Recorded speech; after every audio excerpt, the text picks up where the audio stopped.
Today is Friday, September 12th, 2025, and you have found the Living Youth Podcast. My name is John Robinson. I'm here with my podcast co-host, Mr. Wallace Smith. Mr. Smith, how are we doing? I think we're doing all right. It has been a busy week and really a busy day. We're recording late, much later on a Friday we normally would. Office closes in about an hour, so surely we won't take too long, though.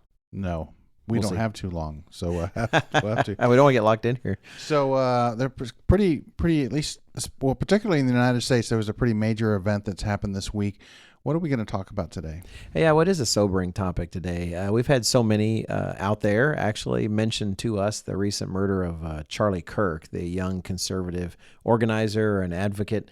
Actually, 31 years old, same age as a lot of our listeners. You know, he's kind of a younger millennial? Would it be older millennial? I genuinely cannot keep up. Yeah, the anymore. borderline is kind of hard to tell these days. It would actually be a younger millennial, I think. But regardless, it's got a lot of attention, understandably so. Sadly, though, his death really is only the latest in a number of acts of political violence in, of all places, the United States. You know, it's supposed to be the bastion of civil discourse and democracy in action. And anyway, while everyone else is getting political about such things, and you're seeing a lot of folks using it as sort of a call to arms almost, we want you, our dear listeners, to stay biblically minded and to look at the overall picture. And so today we thought we'd talk about what is going on with the political violence skyrocketing in the United States, and how do we think about that biblically.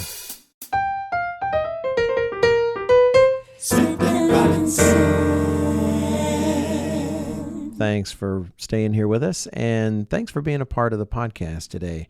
We have an audience with a wide range of exposure, and really, actually, some of you who do listen want to make sure that we were aware of what had happened. Mr. Robinson, how did you first hear about what took place this week in terms of Mr. Kirk being shot?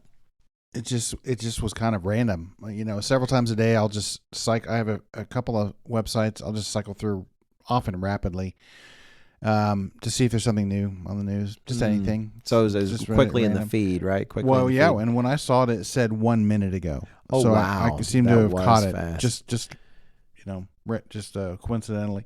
Wow. Well, we're living in a day and age now where there's, cameras everywhere and phones everywhere. It's really astonishing, not to mention the 24-hour news cycle. But at the same time, we have audience members all over the world, and we are very grateful for all of you. And some of you may not know the details. We can summarize things real quickly and use that as an introduction to our larger topic.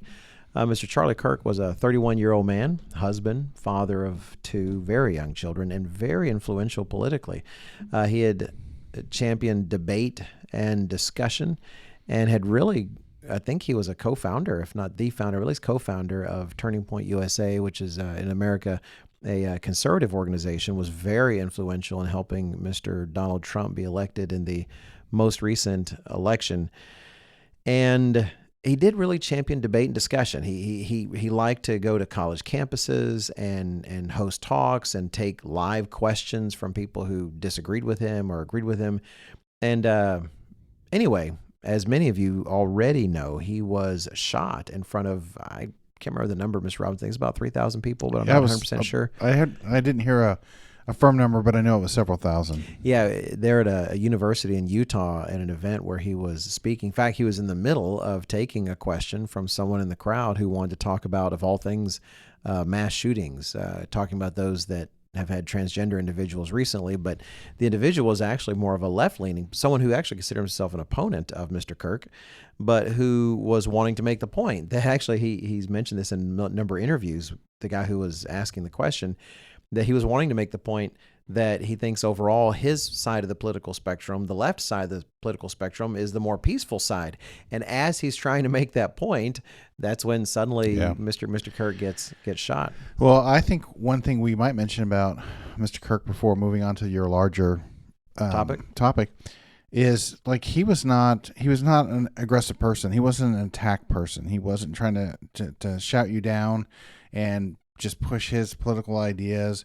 He really was somebody who was actually trying to engage and answer questions, and I don't know if if you would characterize it differently. But the point is, like, he wasn't a shocking person. He was a person who was genuinely trying to answer questions and change minds. Yeah, it seemed like it. I certainly haven't seen all the footage, and of course, depending on the kind of sources you are connected to, there are those that would probably host all the best of him, and then also those that would host all the worst of him.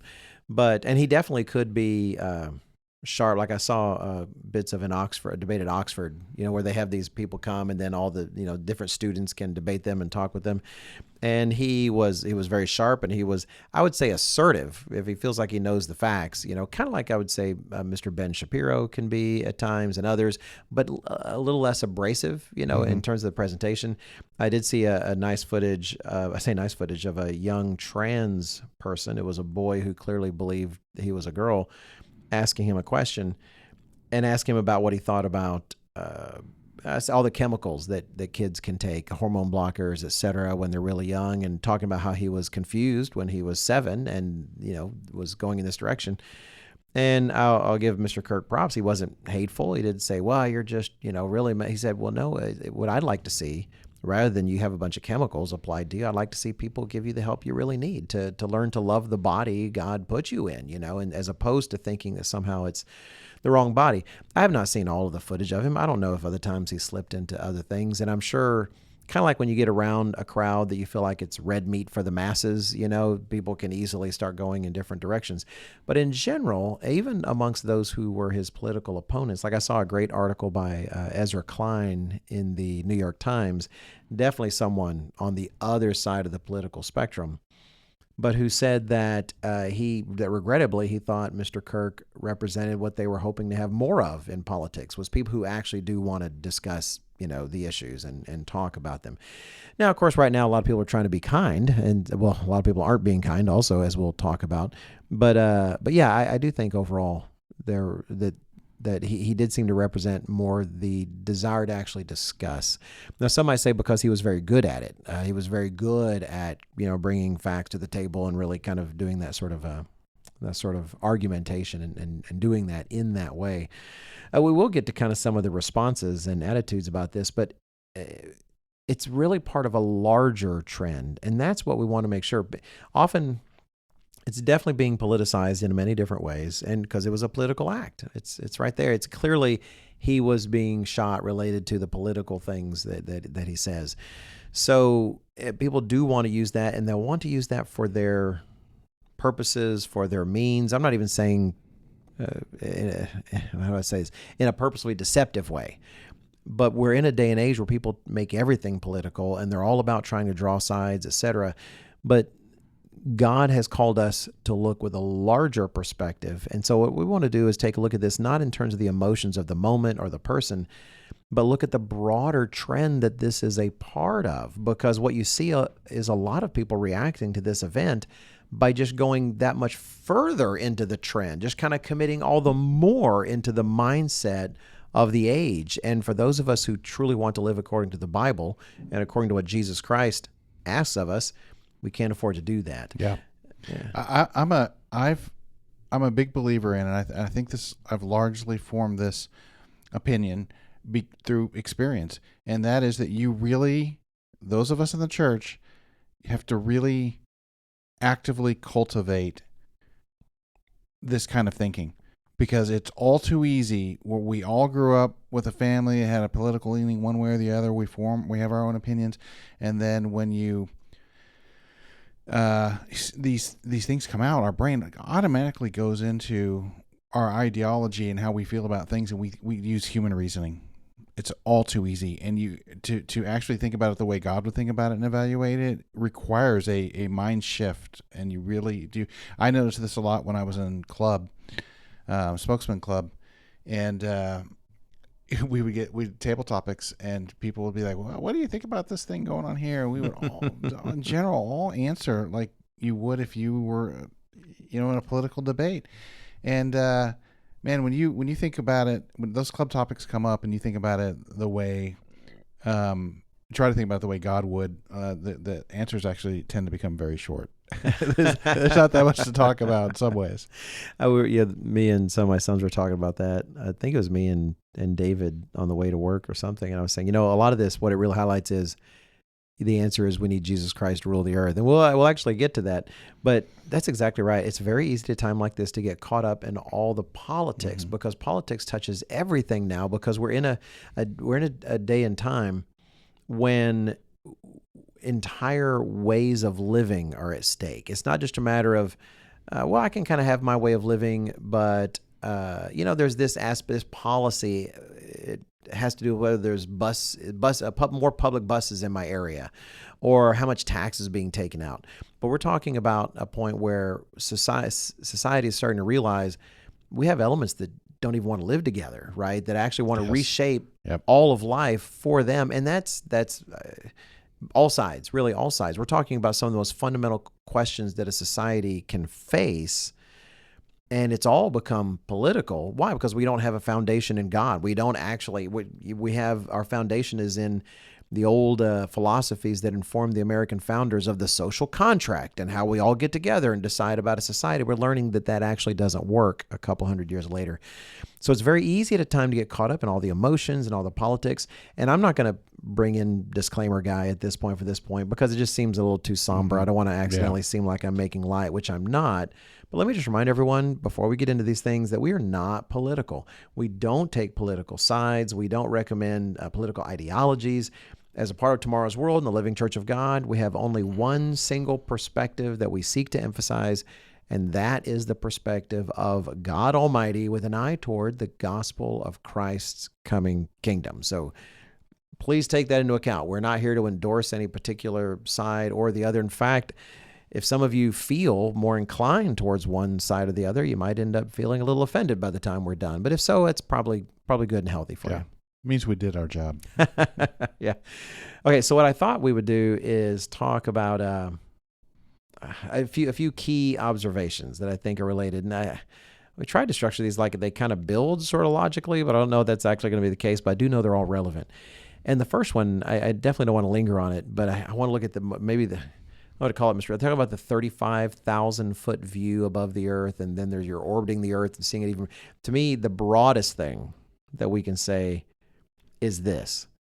The events of this week, and even other recent events, should remind us not to take anything for granted. Not only the death of this healthy 31-year-old man with a young family, but also Mr. Robinson and I live here in Charlotte, and Charlotte experienced the horrifying attack on the 23-year-old Irina Zarutska from Ukraine on the metro train here. Yeah, alarming for different reasons. The Charlie Kirk, a politically motivated assassination, it would appear. But then this poor young girl is just the definition of a random attack. Absolutely. Everything about it seems completely random. And all of that should remind us of Psalm 39 verse 5, where King David says, every man at his best state is a vapor. None of us are guaranteed a long life. An end can come at any time. Yep. And consequently, the core of our value and all things worthwhile in life are wrapped up in a relationship with God the Father and Jesus Christ. And again, I don't want to linger on this, but I want to say from the very beginning, for all the stuff we could talk about, we have to be reminded of that. I'm 55 years old, Mr. Robinson. I'm very grateful to be this old. You're not quite there. I'm so much wiser than you are, Mr. Robinson, with these extra year or two that I have. I've accumulated so much. Well, this is the first time I was off on our ages. I kept saying 53, and finally my wife said, "Papa," because we refer to each other as Mom and Papa from our kids, and that's not gone away. And Papa, we're 54. Like, oh, you really? That's right. So here we are in our mid 50s, and I can think back when I was in my 20s or even 30s. I didn't think about the possibility that life could end at any moment. That's why I'm glad you made this point, and I know we don't want to linger on it, but I really grew up for a long time without any real great tragedy. And the reason I understood this later was running into people who had grown up with some kind of great tragedy, something that really affected them, a death of a parent. It kind of goes even downhill from there, a divorce that was catastrophic, something like that. And it wasn't really till my mid-30s when my dad died from cancer that I'd had something like, okay, yeah, no, bad things happen and people die. And even then, I would never compare my experience to some people that have really had a hard time. Yeah. But it's with age that I've really, really come to understand, like, it really could end at any time. Yeah. Something could happen. You get on a subway thinking everything's fine, and somebody randomly attacks you for no reason, and then that's it. Or you're at a rally talking to a bunch of people, and it's going well, and he probably was in a good mood even, and then that's it. Your life has ended. Doesn't even have to be, of course, violence. It can be a stroke. These days, there are young people suffering from things. They're trying to figure out what's going on. If I recall, I think it's colon cancer. Doctors seeing more and more young people show like colon, like what's going on. Yeah. And let's just face it, we could point to a lot of different things in a lot of different arenas, but the world is falling apart in a lot of ways. So yeah, we'll just hit that here at the very beginning. Yeah. Nothing more important than establishing a relationship with God the Father and Jesus Christ. And if that's all you hear, and now you want to turn it off and say, I learned something important today, feel free to do that. But we do have more to say. What's the scripture that says, redeem the time for the days are evil? Yeah, it's the Apostle Paul in one of the letters he wrote, and a chapter of that, and also a verse. See, validated. Good. Okay. Another point we want to make, and this is the overall kind of theme. It is true that the United States, I want to say our nation, but again, we have many listeners out there who are not here, but I do want you to reflect on your country, see if you're going through the same thing, because we are definitely going through it here in the United States.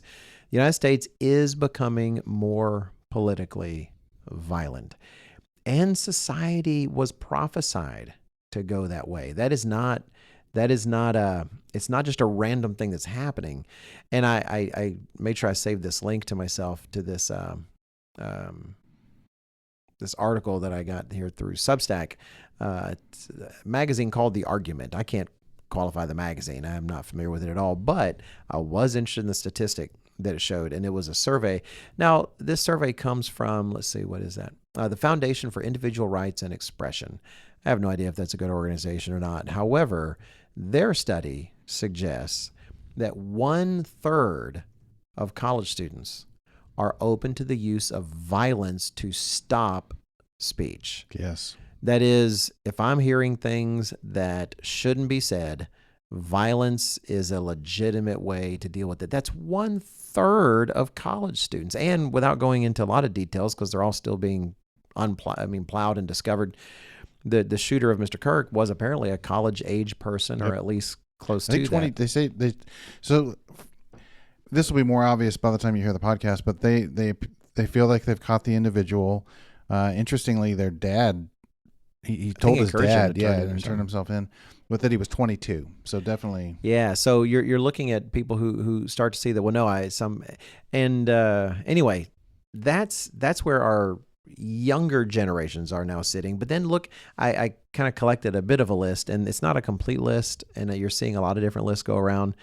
But here's a bit of a list of some within the last few years examples of political violence. Well, do you remember? Because I sometimes this stuff starts to become, I don't know how to put it. Like, I remember at least 5 years ago, but no longer than 10 years ago. Do you remember the phrase?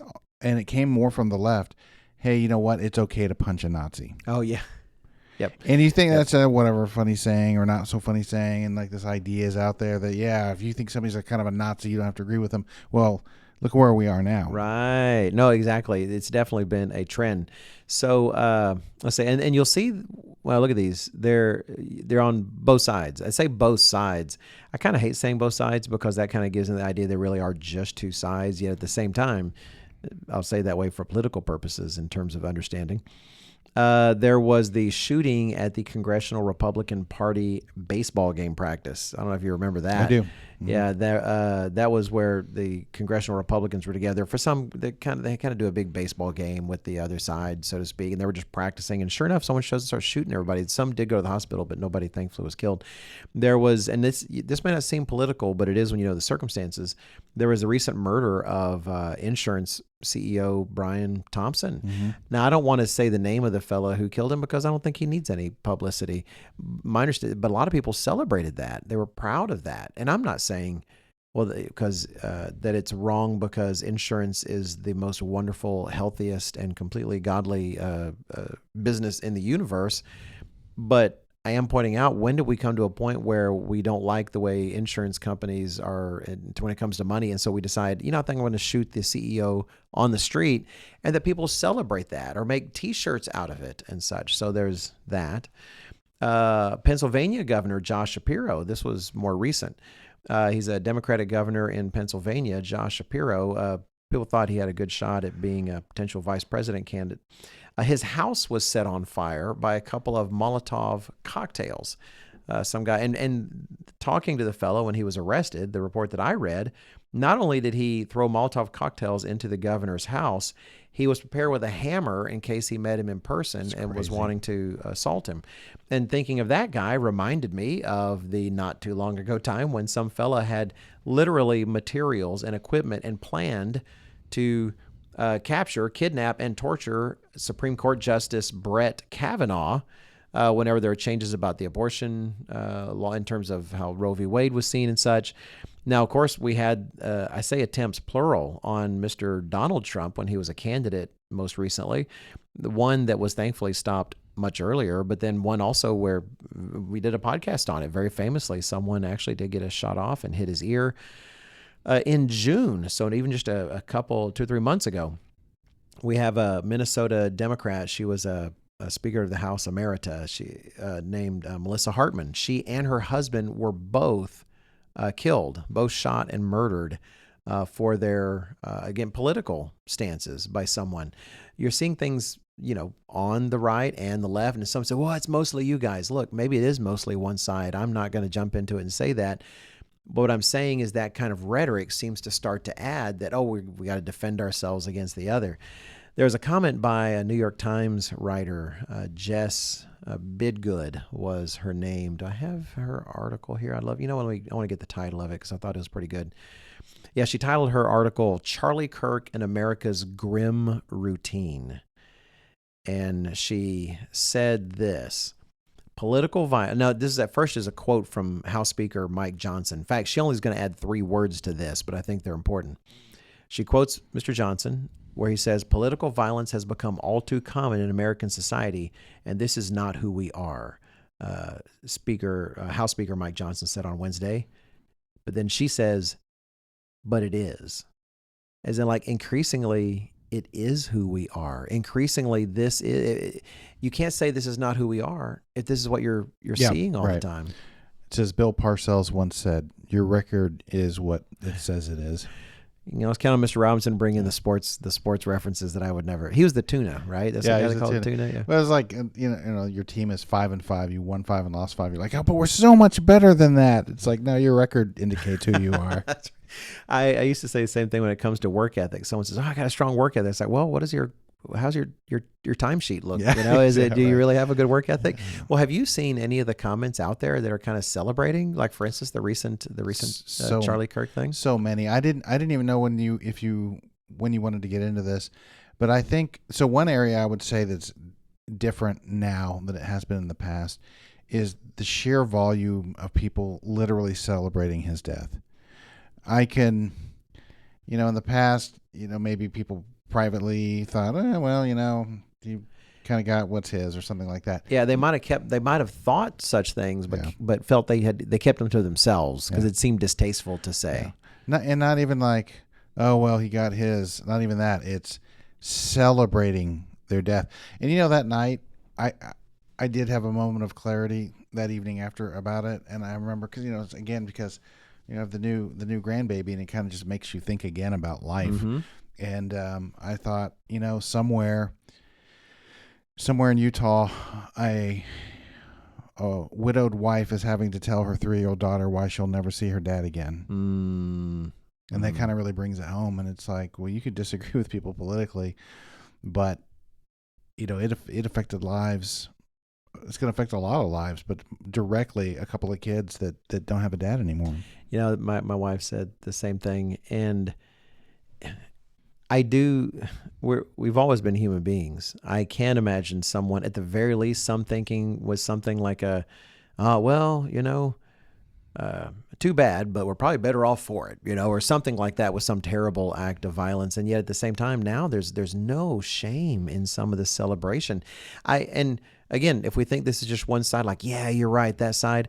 I remember when Miss Pelosi, Nancy Pelosi's husband, was attacked at his house. Now, there's all sorts of questions about the circumstances. I'm not talking about all that. What I am talking about is how many comments I saw that say, hey, it couldn't have happened to a better guy, couldn't have happened, and hey, maybe he should have waited at home for the missus to get home, or something like that. So the idea that somehow it's just one side of the political spectrum that you're seeing some of this on, I'm sorry, that's actually just not the case. And when I said that prophecy talks about times like this, this is actually one of those things I thought about. If you look at 2 Timothy chapter 3, I used to have the hardest time remembering, Mr. Robinson, if it was 2 Timothy 3 or 1 Timothy 3. And I find myself using little cheat codes. In this case, I think, it's about the last times, the end times. So it'd be the latter Timothy. Is right. So it'd be the second one. That's pretty good. My wife tries to give me tips of like how to remember something. She tells me what the tip is, and I just always look at her side. I'm like, "Are you serious?"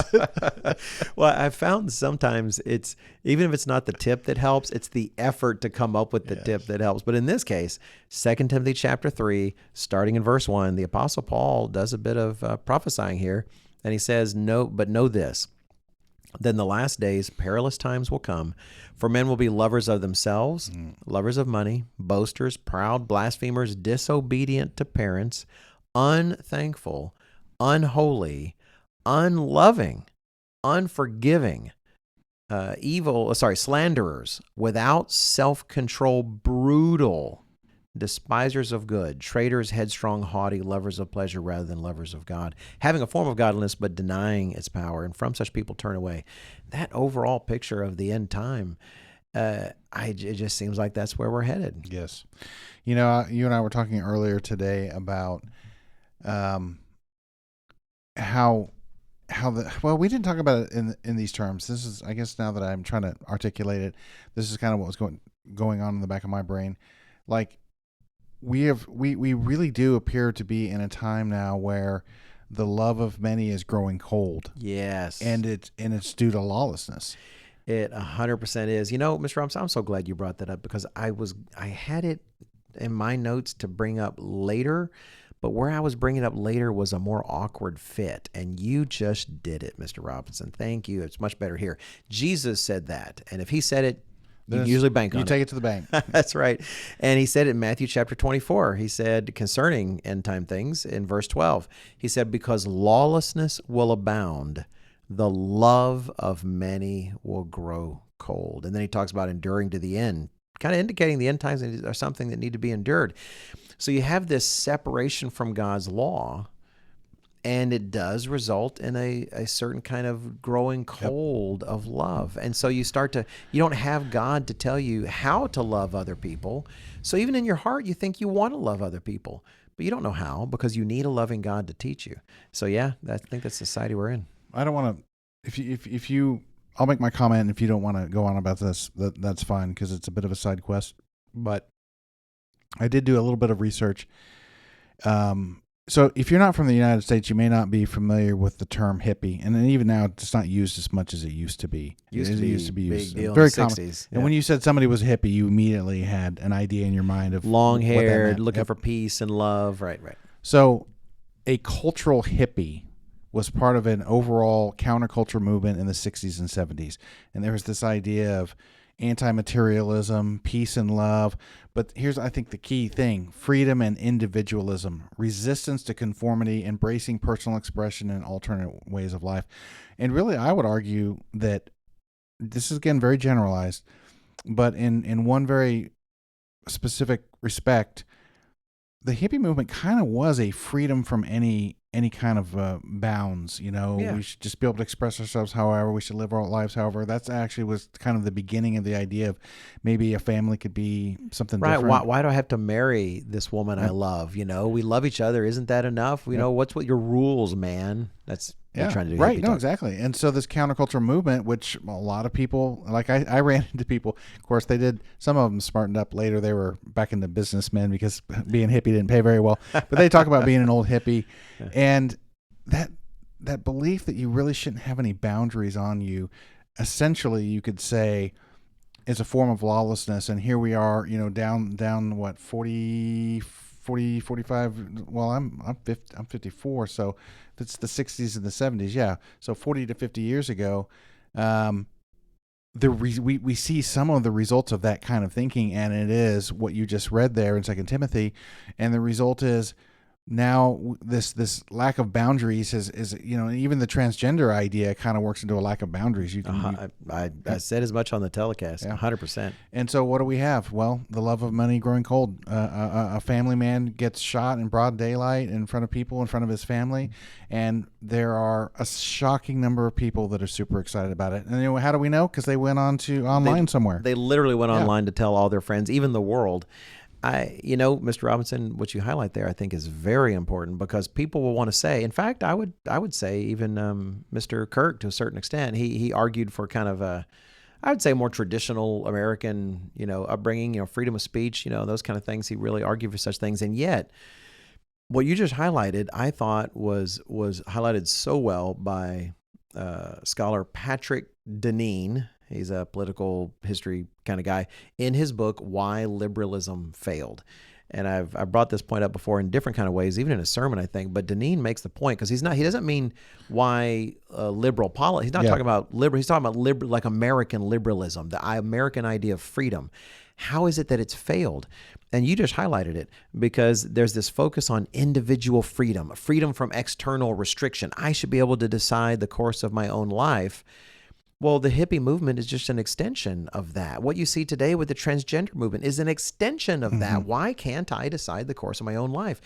So the idea that, we just got to get back to American founding ideals. That's what got us into this place, into this. That is exactly right. My friends, we are not here to pitch the American ideal. We are here to pitch God's ideal, and that's why we're here. So before we move on to the next point, let me just encourage our audience. Before you think, those terrible people out there saying negative things, I would encourage you. We did the same thing when Mr. Trump was the assassination attempt on Mr. Trump. Was put yourself in a place. Would you be feeling the same way if it had been at that time Mr. Biden, or say Miss Harris? Let me ask you this: in this case, for you to think, it's just terrible, there are a bunch of people. Well, try to think of the most, if you will, odious person you can think of on the other side of issues, and imagine it were that person instead of Mr. Kirk, and then test yourself. Would I still feel as repulsed? Would I still be as upset? Because that's a good way to take a look as to whether you're really focused on the right things. Yeah. No, what a great point. And that goes back to the point I was trying to make earlier that I felt like I could have done better on, which is, again, we really have to actively cultivate the mindset of distancing ourselves from the political ideas and the ideology, and really look at it the way God does. And God says he doesn't take any pleasure in the death of the wicked. No, he does not. And we're in a day and age where it's people need votes. It's democracy. You need supporters, and hate is a powerful way to stir that up. And it's easy to think that you're not falling into actual ungodly hate when you are. Good example. I saw an image of this. It reminded me of it, because I think I even saw it live once, but this was a picture. I remember it was these days it's amazing the kind of stickers they can put on cars. Like, you can wrap your entire car in a giant, I call it a sticker, you know what I mean? Like something, adhesive, whatever it is, a giant image. And I guess they were selling them. I doubt it was just custom for one truck, but this is back before the last election. So Mr. Biden was still president. And they had on their tailgate at the back of their truck, the entire tailgate, they had a sticker that made it look as though Mr. Biden was like bound and shackled and laying in the bed of the truck. And of course, the guy had MAGA flags and stuff. I mean, I guess points for creativity. Yeah, I was going to say. But that's terrible, right? I mean, with Secret Service should have been all over something like that. Yeah. And it's very easy for us to think, that's what that guy deserves, something like that. But then it's the other guy, and we'd have been completely offended. What if it had been the other person in that case? Would you have been just as bothered by that?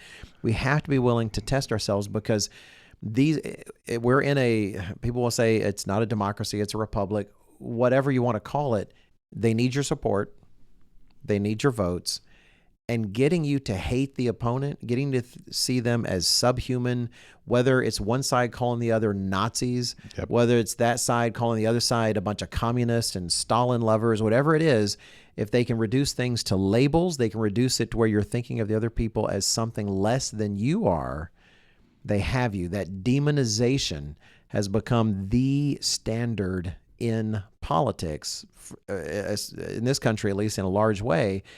And it's very easy to get caught up in that, and we don't want you to get caught up in that. You need to take Jesus Christ's perspective, and that's not his perspective. Well, I'm glad. You haven't read it yet, right? Matthew 5. No. We're getting into that point next. Getting to that point next because that really ties in to where you're going in this next point, and I have some thoughts about it as well. All right, great. Okay, then we'll just summarize it here. Because spoiler. The attitude you just described is right here in Matthew 5. It is. It is. All right, great. Thank you. I'm glad you like where it's going, Mr. Robinson. So we talked about lawlessness and how the love of many grows cold when you don't have God's law. But it's important to recognize the spiritual aspect of things, because Jesus Christ highlights this. He connects hate. We just talked about hate. He connects hate and murder directly for a reason. Because you can easily say, look, I'm not out to murder anybody. I don't want to kill anybody. I would never do something like that. I look at the commandments. I hope I'm getting it right. The 6th commandment. Man, I got that wrong on the telecast once. That was the worst. It's just the worst. But look, there's only 10. You can't keep them straight. Just completely punched my credibility in the face. But Exodus chapter 20 and verse 13, God says so plainly there from Mount Sinai to all of us, you shall not murder. Right? You shall not murder. Okay, that's right. You shall not murder. Well, don't pat yourself on the back just because you're not literally killing anybody, because Jesus Christ says it's not enough. In terms of keeping the commandment, it's not enough to just physically not murder someone. Are you already in Matthew chapter 5, Mr. Robinson? You're so excited. All right. In Matthew chapter 5, he directly connects hate and unjustified, I'd say unjustified anger with your brother with murder. What does he say there, Matthew 5, Mr. Robinson? Pick it up at 21. Yeah. You have heard that it was said to those of old, you should not murder, and whoever murders will be in danger of the judgment. But I say to you that whoever is angry with his brother without a cause shall be in danger of the judgment, and whoever says to his brother, Raka, shall be in danger of the council. But whoever says, you fool, shall be in danger of hellfire. And, I did a sermonette on this once. And so what you'll find if you really search this is escalating anger with escalating consequences. And so when you get to the final one, Raka, I think, is literally like essentially imbecile. You worthless person. Yeah, you worthless person. And that's the idea. So here's how I would tie this in. So you might wonder, well, how can you have hate that rises to murder? And Mr. O'Gwen used to talk about this very well. He said, You hate somebody and think that they're so worthless, like in this case, we've clearly seen with some of these people, the hatred for Charlie Kirk, so we'll use that as our example, that if you just because you don't kill him because you fear the consequences doesn't mean you don't have like I saw a number of people that, like, if they weren't afraid of like spending the rest of their life in jail, they would have killed him. And I think that's kind of the idea there. A hatred so strong that it's only the consequences that keep you from doing something about it. And I will say, people say, oh yeah, the other side is really like that. I'm sorry. I want to say, sitting from above and looking, at least in my feed, I look at speakers on both sides, and I see some on both sides appalled by such thinking, but I see some on both sides that definitely feel that way about the other. Jesus Christ makes it very plain that murder is the natural end of hate. You can be physically not murdering, but if you're harboring that kind of emotion in your body and not going to God with it and asking for forgiveness, asking him to deal with that, that is the spiritual equivalent of murder. And we have to not just seek to keep the literal law, that really is legalism. We want to seek to be transformed by actually seeking to keep the spiritual aspect of the law. In fact, in the very same chapter, which I am not in like you were, Mr. Robinson, Jesus Christ, he doesn't just say, hey, by the way, don't hate people. He actually goes far enough to actually command the opposite, to do the opposite of this. You could start in the same chapter, Matthew chapter 5, but in verse 43. He says, "You've heard it was said, you shall love your neighbor and hate your enemy. But I say to you, love your enemies. Bless those who curse you. Do good to those who hate you. And pray for those who spitefully use you and persecute you." I just love how he highlights being used and persecuted, because that's about as personal as it gets, Yes, you know? yes. He continues, why do this? Well, it's like, well, I don't know, that sounds kind of extreme. Well, here's why. Verse 45, "That you may be sons of your Father in heaven. For he makes his sun," that is the sun in the sky, "rise on the evil and on the good, and sends rain on the just and on the unjust." If you love those who love you, I'd say those who agree with you politically, or those who think your lifestyle is worth tolerating, what reward have you? Don't even the tax collectors do the same? Even the dirty tax collectors. Verse 47, "If you greet your brethren only, what do you do more than others? Don't even the tax collectors do so? Therefore you shall be perfect," or complete, "just as your Father in heaven is perfect."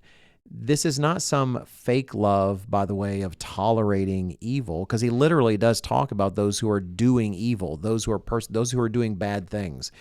It's not trying to, people try to say, oh, you know, you're hating people by not agreeing with their lifestyle. Jesus Christ himself condemns terrible lifestyles, you know, in his own preaching. But he does say he didn't hate them. Actually, no, he loved them. In fact, he loved them so much he died for them too. He actually died for them as well. You know, if you really, really think through that, that is a stunning thing to understand. It is. Because we can't do that humanly.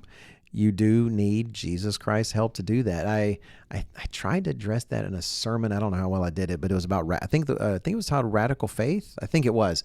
But I completely agree with you, Mr. Robinson. If you really grasp what Christ is asking of you, it is completely radical. Right. And I would dare say in this day and age, you can't be a political actor and actually do that. So honestly, I think what we're seeing is the logical end of democracy.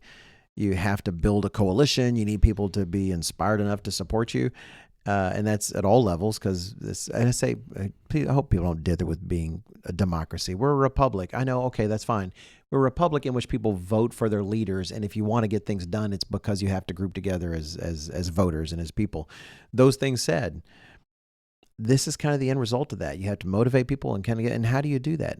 You often do that by spurring hate. You have to grow the passions of people. And we're seeing a time when I feel like it's the natural consequences of all the political philosophies that we have put together that were frankly at the founding of our country. I don't think our founding fathers ever intended it to be this way.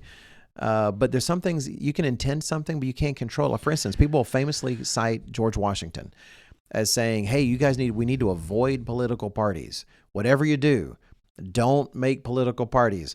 Well, what happened shortly after that? They made political parties. And just two of them. No, there were a few. I think there were a few, but the thing is, it inevitably turns into two. Even when you look in other countries where they somehow can keep multiple ones, they do these coalitions, right? Mathematically, you look at game theory and such, it actually highlights how there's an inevitable end of things. If people, if they know they're going to increase the odds of getting what they want in a system where they have influence, and they're going to increase those odds by banding together, guess what they're going to do? They're going to band together. So I think given human nature, let alone given prophecy and how it said things would go, what we're seeing is the consequence of the foundation we've laid for ourselves. And so it's really no wonder we're becoming more violent. It's a good lesson for us because, you know, a lot, like, what is the last 6,000 years of human history? It's the writing the lesson of human suffering. Yeah. And by the time Christ returns, we will not be able to stand before Christ and say, hey, what if we had tried this or that or the other, or this form of government or that form of government? We've tried them all. And here at the end, a nation that was built on radical freedom and liberty that in the long run didn't help us and work any better, because we're, you know, as humans, we're not capable of we need the boundaries. We do. We need God's law to help us stay on the right path, to stay within the lines, and just allowing everybody to go do whatever they wanted. Well, now that we say it that way, not a great plan. That's right. You know, we can make our own boundaries, but the thing is, if you have the power to make them, you have the power to move them. Yeah. And people would say, oh, we got to get back to the Constitution. Well, guess what? They built within the Constitution the ability to change the Constitution, right? We need actually divine boundaries that are in recognition of what God actually created in the world, what he designed it to be, and we need a loving God to enforce them and to guide us in them. Well, that's actually another interesting point as well, because part of what led to a country that tried to have as much freedom as possible was a tremendous amount of tyranny and religious oppression. And so you can kind of understand this mentality of trying to provide a space where you're free of tyranny. And right. But God will take care of, he'll kill two of the birds with one of the stones with his return. He'll end tyranny and the possibility for that. And then ironically, we will have freedom, but not like unbound freedom. It still needs to be within a certain pattern of life. Yes. So, dear listeners, do not get caught up in this world's fights, this world's posturing, this world's causes and ideologies, because it's always a mixture of good and evil. And what the devil will do is take the things you do agree with, use that to draw you in, and next thing you know, you're part of a system that God never intended you to be a part of. Jesus was very plain in John 18 and verse 36 when he was talking to Pilate, and he said, "My kingdom is not of this world. If my kingdom were of this world, my servants would fight, so that I should not be delivered to the Jews in this particular case, but now my kingdom is not from here." Let me ask you, if you're interested in really fighting in this world, not to preach the gospel, not to explain to the world about the coming of the kingdom of God and not only the reign of Christ in this world, but the beautiful eternity that follows that, if you're trying to fight in this world for this world's things, well, Jesus Christ just said his servants wouldn't do that. And so whose servants are you if you're doing that? Plus, he's replacing the entire system anyway, so what are we fighting for? That's exactly right. If we're fighting in this world, we're fighting for a system he plans on completely replacing with his own. What happened with Mr. Kirk is absolutely a tragedy. And it would be a tragedy if it happened to a similar person on the other side of the political divide as well. And it's sad to say, I hate saying it, but it is I do believe it's true when you really look at what prophecy says. That kind of thing is likely to happen again because we're entering an age in which, like Mr. Robinson said, the love of many is growing cold. The world is going to go into desperate places, and there is a frustration amongst many because either one, they don't know what the solution is, or number two, they feel like they know what the solution is, but in the end, it's not actually the solution. It doesn't actually solve the problems. My friends, we're going to say it as many times as we can on this program until we just don't have breath in our lungs anymore to say it. The solution is bringing the whole world under the authority and rulership of Jesus Christ, and it is proclaiming that solution that we should get passionate about.